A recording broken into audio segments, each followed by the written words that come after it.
1975, I think we were on the way home from Houston. That's me and Jane right there, me standing up, Lisa, the whole Dermer crew. That's Uncle Fred Dermer, a bunch of kids. They had a bunch of kids. That's little Brian, who ended up passing of leukemia. Um, Now we're at the Houston Astrodome. And now we're at a picnic that the Dermers had for us. That's Uncle Fred right there and his daughter and all the Dermer children. I only remember the name Jane because one of them is named Jane after Aunt Jane. That's John at the very end there. I do remember him. And boy, they just had a ton of kids. And that's Brian and Lisa and John sitting at the baby table. And that is Aunt Jane right there. And that was Brian up on the car.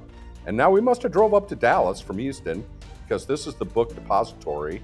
And there's David and Chris walking towards the grassy knoll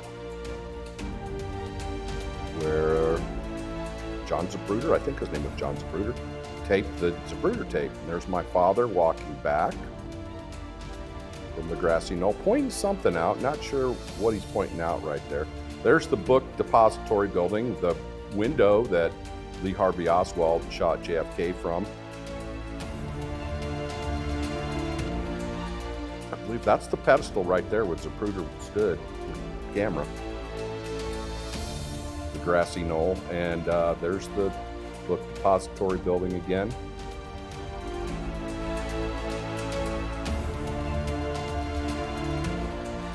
Yeah, that's the street. That's where JFK drove down, and look, he's got Chris and David pointing to the window of where it happened.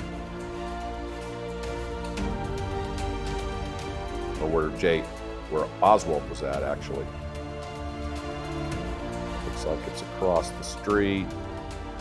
He's just getting a whole view of what happened. Very historical stuff here. 1975, that's the grassy knoll. Oh, now, and this is the road where he got shot. Right about there, right about in there. And the whole book depository building right there where he got shot from. And that's it.